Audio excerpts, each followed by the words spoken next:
So today, I don't know if you guys saw the post. I basically talked about how to raise emotionally intelligent children. And one of the incredibly important things that I said on that post, and maybe some of you picked it up and maybe some of you didn't, is the way that you teach children to operate within a relationship is to demonstrate what that looks like. The way that you treat your wife is how your son is going to treat his wife. The way that you treat your daughter is the way that she's going to allow other men to treat her.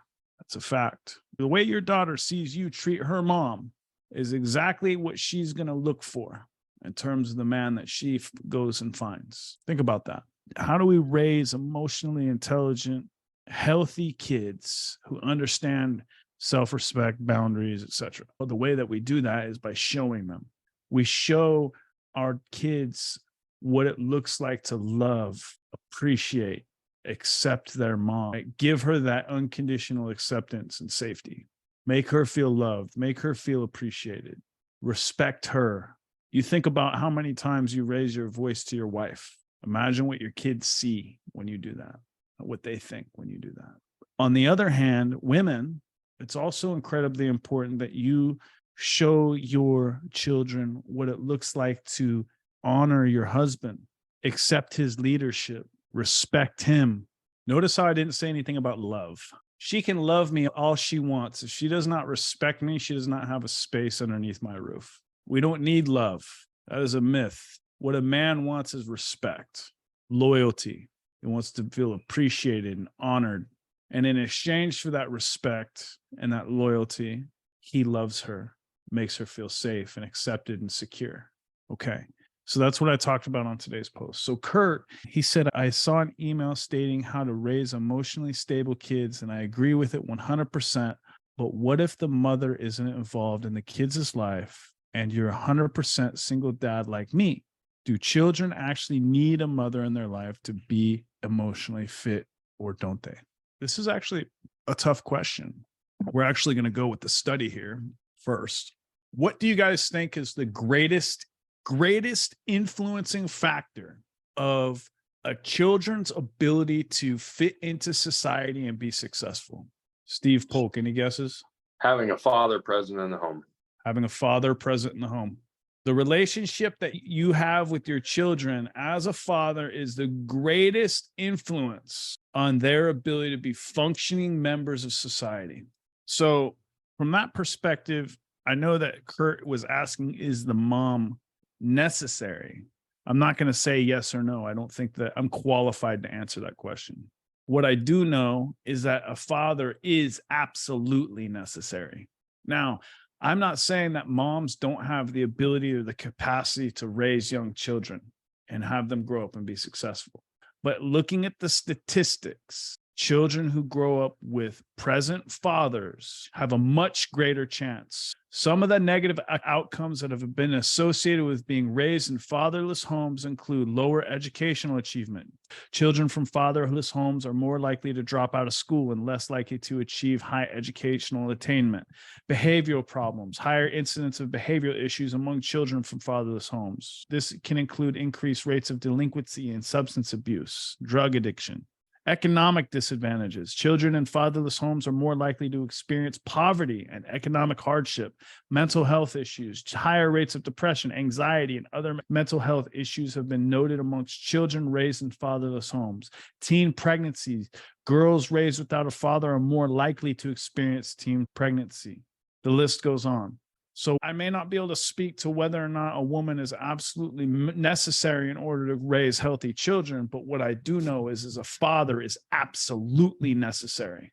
Now, with that said, the conversation that I had and the reason why I chose to get divorced was because I needed to teach my children that the relationship that I had with myself was most important. And by continuing to be with their mom and the decisions that she was making for her life and how it was impacting our family, and her unwillingness to change those decisions was compromising my values as a man. So in order for me to continue to be with their mom, I had to change my system of values or compromise my values and my sense of self-worth ultimately affecting the relationship that I had built with myself. I think that as a parent, before you worry about the mom and the dad and the relationship and the co-parenting, the number one thing that is most important that you do, whether you're mom or a dad, is teach your children what having a relationship with yourself looks like. This is the number one thing that I focus on teaching men in this community, in this group. Most of the men who we have started with the coaching and who have gone through this process to change their lives, the one thing that they all have in common was they put everyone else before themselves to a point where they were pouring from an empty cup, were unable to create the time to invest into their own personal growth, their physical, their mental, their emotional, and their spiritual health. And to a point where the ones that they loved and giving to the ones that they love cost them everything. I can't tell you how many men have come to me and said, my wife no longer wants to be with me because I'm not the man that she married. She will watch you completely fucking destroy your life, bending over backwards to give her the world. And then when you are no longer able to be that man, she will fucking leave you. I've seen it over and over and over and over. The number one most important thing that you as a father should teach your children is to prioritize the relationship that you have with yourself, which means staying in integrity and alignment with your core values and what you believe to be true as a man, not allowing anybody to cross those boundaries of your values, disrespect you, and always putting your personal development first so that you can ensure that you are capable of showing up for those people that you love as the best man that you can possibly be for them. The most unselfish thing that you can do is show up every fucking day as an example and get better every single day for your kids and your family and your wife. And if you can do that, you won't have to worry about whether or not they have a mom, because those children will have such phenomenal fucking relationships with themselves that they won't need her. They will be able to choose her as far as a relationship is concerned. And your young daughter, who I know that you have, she will see what it means to have such a high degree of fucking self-esteem that she will not feel like she has to compromise or sacrifice her dignity to be accepted by a man. The most valuable thing that you can give as a father to a young woman is self-esteem. And that's what you will teach her by showing what having a relationship with yourself looks like. Just to give you guys a couple more statistics, because I think this is really, really profound. Additional outcomes that have been statistically associated with fatherless homes. Childhood obesity. Some studies have indicated that children in fatherless homes might have a higher risk of obesity. Criminal activity and incarceration. There's evidence that suggests that individuals who grow up in fatherless homes are more likely to engage in criminal activity and have higher rates of incarceration in lives. Children from fatherless homes are at a higher risk of substance abuse, including alcohol, tobacco, and illegal drugs.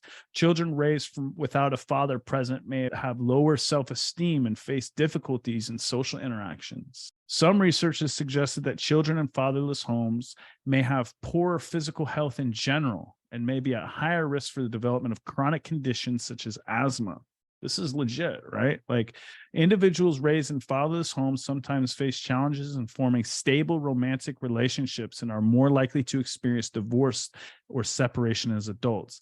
This, I think, has more to do with the way that single moms are showing up in the world than it has to do with the way that dads aren't showing up, right? While we're on this topic, man, what do you think about this? So it's all over TikTok, right? If it wasn't for government assistance, there would be more deadbeat mothers than deadbeat fathers. 100%. That's by design. 100% by design. I can go grab my fucking tinfoil hat right now and let's put this on, but I want you to think about this. The government encourages women to leave their husbands and go on government assistance, because now what happens? The dad pays child support. You take the fucking father out of the home. And now what happens to these children? They adopt the system of values that the fucking government gives them. Now Uncle Sam is their dad, and they get to feed those kids and indoctrinate them however the fuck they want. And what happens in a situation similar to what just happened in 2020 with COVID? Well, if you don't take your vaccine, then we're going to cut your fucking welfare. What if that happened? Having a strong, masculine, powerful, value-driven man of integrity in a home keeps the fucking tyrants and the government out. So how do we destroy the nuclear family and create slaves to the government?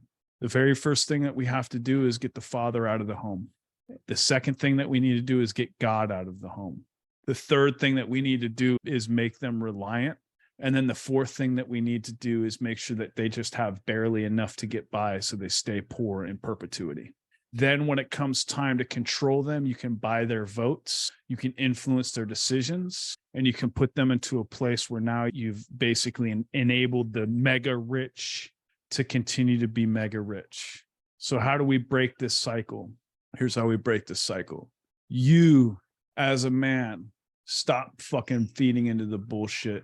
Take your red pill, step the fuck out of the matrix, and be the absolute best fucking version of yourself possible, and lead by example in every possible way. That way, when you go out into the world, you don't need the fucking government. You don't need no fucking woman. You don't need fucking welfare. You don't need their food. You don't need their fucking drugs. You don't need their pharma. You don't need their poison. You don't feed into the fucking bullshit they're shoving down your throat. You have the ability to think clearly and critically, and you can fucking make decisions on your own and lead by an example. Get and pass those values over to your children as that example by pulling them towards the life that you want to create for them, rather than pushing them as a fucking dad who sits on the sideline like most of these motherfuckers. Does that answer your question? I think this is really, really important. This is the driving force behind everything that I do. Like, who cares how much you can bench press? That's cool. Like, we're men, we do that shit. Like, I'm part of the guys. You guys have seen how much I can fucking bench press. But the real fucking thing that we're trying to solve here is that, bro, we're living in a world right now where your fucking children are being taught that transgender is okay and normal, that pedophilia is okay and normal, that drag queens reading fucking story time in kindergarten classes is fucking normal, that Satan is okay and normal, that it's appropriate to have, for the government schools to have conversations about sexuality and gender and preference with our children. We are living in a world right now where children are being taken from their parents, and their parents are being jailed because they refuse to affirm a child's gender identity. This is real. It's happening today, right now, before your eyes. It's being fucking shoved down your guys' throats. We just saw the situation with Bud Light.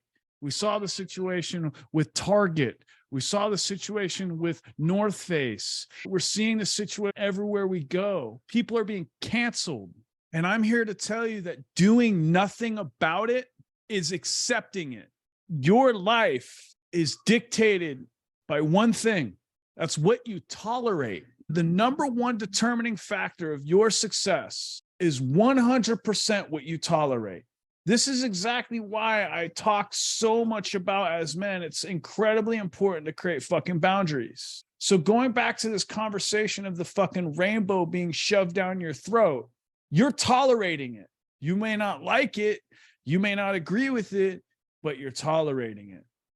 And guess what? Because you're continuing to tolerate it, they're taking more and more and more and more and more to a point where now you don't have a fucking choice. I want you to take that same concept and apply it to any other thing in your life.